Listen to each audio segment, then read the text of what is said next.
PSR Anjaneyulu CID కస్టడీకి break పడింది. PSR కు వైద్య పరీక్షల్లో 185/103 బీపీ రావడంతో విచారణకు ఆయన ఆరోగ్యం సహకరించదని తేల్చారు వైద్యులు. నిన్నటి నుంచి పిఎస్ఆర్ ఆంజనేయులు హై బీపీతో ఇబ్బంది పడుతున్నట్లుగా గుర్తించారు. దీంతో నిబంధనల ప్రకారం పిఎస్ఆర్ ను ఇవాళ విచారణ చేయడం కుదరదని సిఐడి అధికారులు తేల్చారు. దీంతో ప్రభుత్వ ఆసుపత్రి నుంచి జిల్లా జైలుకు ఆంజనేయులను తరలించారు. వాస్తవానికి వాళ్ళ కానూరు సిఐడి ఆఫీస్లో ఆయనను విచారించాలని భావించారు. అయితే ఆయనకు హై బీపీ ఉండడంతో విచారణకు మధ్యలోనే బ్రేక్ పడింది.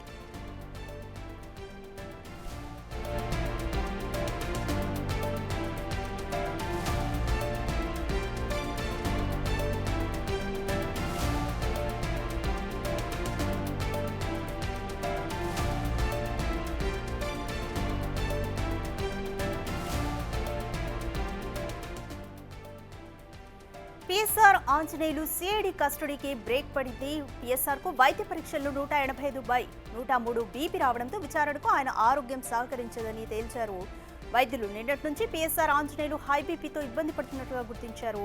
అయితే నిబంధనల ప్రకారం పిఎస్ఆర్ ను ఇవాళ విచారణ చేయడం కుదరదని సిఐడి అధికారులైతే తేల్చారు. అయితే ప్రభుత్వ ఆసుపత్రి నుంచి ఆయన జిల్లా జైలుకు తరలించారు. అయితే ఈ రోజు కానూరు సిఐడి ఆఫీసులో సాయంత్రం 5 గంటల తర్వాత ఆయన విచారించాలని సిఐడి భావించింది. అయితే ఆయనకు హై బీపీ ఉండడంతో ఈ విచారణకు మధ్యలోనే బ్రేక్ పడినట్లయింది.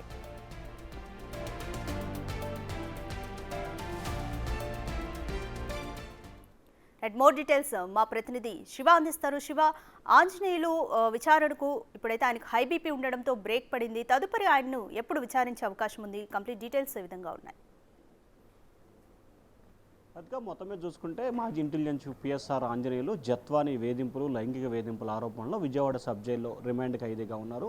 3 రోజుల పాటు ఆయన కస్టడీకి ఇవ్వాలని చెప్పి సిఐడి పోలీసులు విజయవాడ ఏసీబీ న్యాయస్థానంలో మొన్న పిటిషన్ వేయడంతో ఏసీబీ న్యాయస్థానం ఇవాళ రేపు ఎల్లుండి 3 రోజుల పాటు సిఐడి అధికారులు విచారించాలని చెప్పి ఆదేశాలు జారీ చేసింది. ఉదయం 10 గంటల నుంచి సాయంకాలం 5 గంటల వరకు సిఐడి పోలీసులు విచారించాలి. విచారణకు ముందు, విచారణ తర్వాత ప్రతిరోజు కూడా 3 రోజుల పాటు వైద్య పరీక్షలు నిర్వహించాలని చెప్పి కోర్టు సూచన చేసింది. సో ఈ నేపథ్యంలోనే నిన్న రాత్రి ఆయనకి బీపీకి సంబంధించి 240 ఉన్నట్లు కూడా తెలుస్తూ ఉంది. సో ఈ నేపథ్యంలోనే ఉదయం అంతా ఆయన కొంత ఇబ్బందికర పరిస్థితి కనిపించింది. కానీ బీపీకి సంబంధించి తనకి అప్ అండ్ డౌన్ వస్తుంటా ఇబ్బంది ఏం లేదు, తాను విచారణకు సహకరిస్తానని చెప్పి సిఐడి అధికారులకు పిఎస్ఆర్ ఆంజనేయులు చెప్పినట్టు తెలుస్తోంది. కానీ సిఐడి అధికారులు ఉన్నతాధికారుల ఆదేశం కోసం దాదాపుగా 1.5 గంటల పైగా వెయిట్ చేశారు. అంటే 9:30 నుంచి 11 గంటల వరకు ఎదురు చూశారు. 11 గంటలకి ఇంటెలిజెన్స్ సిఐడి అధికారులకు ఆదేశాలు రావడంతో కూడా ఆయన్ని 11 గంటల సమయంలో విజయవాడ సబ్ జైలు నుంచి గవర్నమెంట్ హాస్పిటల్కి తరలించారు. అక్కడ వైద్య పరీక్షలు, అంటే విచారణ చేసే ముందు వైద్య పరీక్షలు నిర్వహించాలి కాబట్టి వైద్య పరీక్షలకి